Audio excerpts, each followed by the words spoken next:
Hi, my name is Ashish Pradhan. I'm a mechanical engineer by profession. Did my MBA after my engineering way back in 1991. I worked in leadership roles right from the beginning of my career, and mainly on the shop floor in operations, right up till the last 12 years. After which, in the last 12 years, I moved to a general management position, so even more leadership responsibilities. I worked mainly in the packaging domain, in packaging companies, as well as specialty chemical companies that were closely related to the packaging industry. I've been in the industry for more than 30 years, and also you can call me more a packaging expert um, than anything else. But yeah, that's really in short my background. And today I am President Asia for Sequort, which is a global ink company, again related to packaging. It's a company which is around 1.2 billion euros in sales globally, and I'm responsible for about 250 million euros of sale for Asia.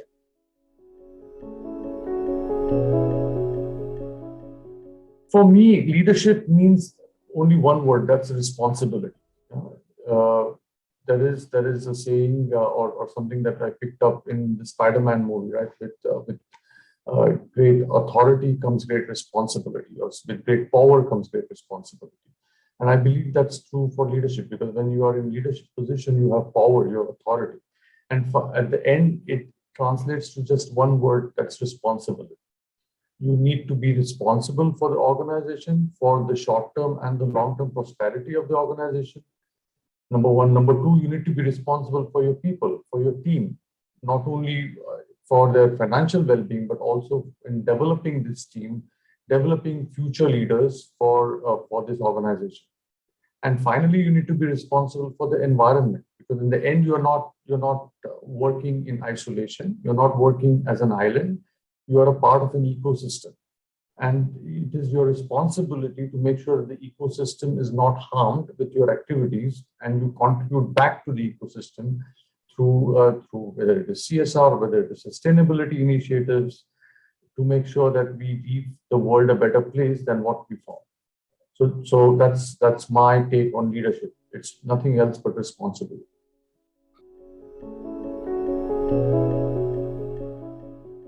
Unfortunately, you cannot delegate responsibility. You can only delegate authority.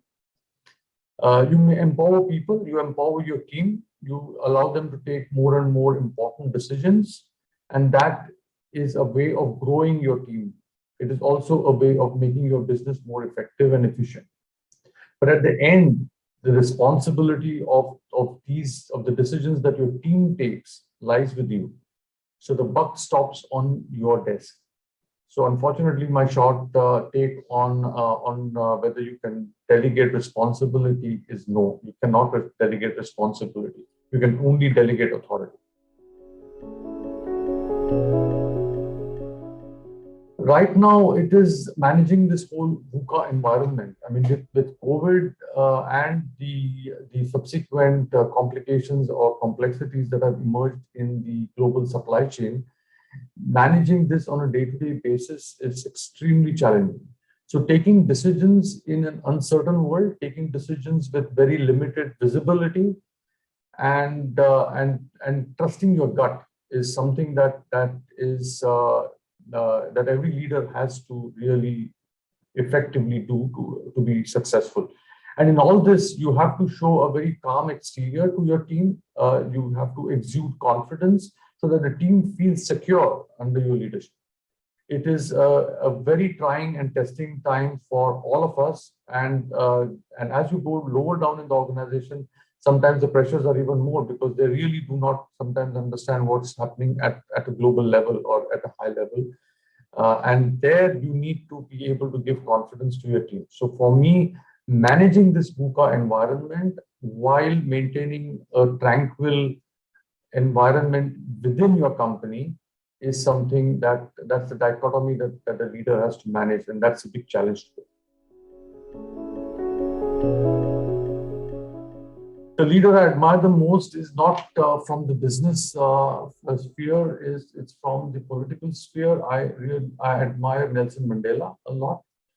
The reason is that there are three qualities that stand out and which I really try to imbibe also in my personal and professional life. One is courage of conviction. Nelson Mandela stood for something, and he stood for that. Second, it's perseverance. Yeah? Through all the trials and tribulations that he faced through his entire life, he stuck with it. He stuck with it within the system. He was in the country. He never went into exile and formed a government in exile or whatever. He was there in South Africa fighting it every day. And finally, when he became the prime minister, president of South Africa, his whole inclusion, yeah, he included everyone of the South African population within his government.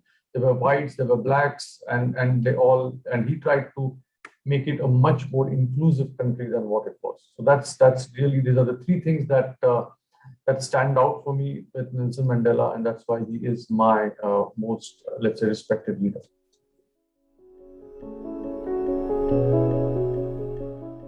I would say there are three things. I would like to reiterate. Maybe they came up in my earlier answers as well.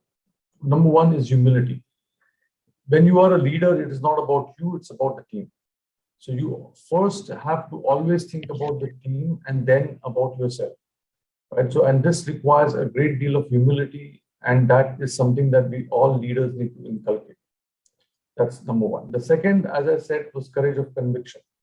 You stand for something, and then you have the courage to speak up and support that point of view if you really believe in it.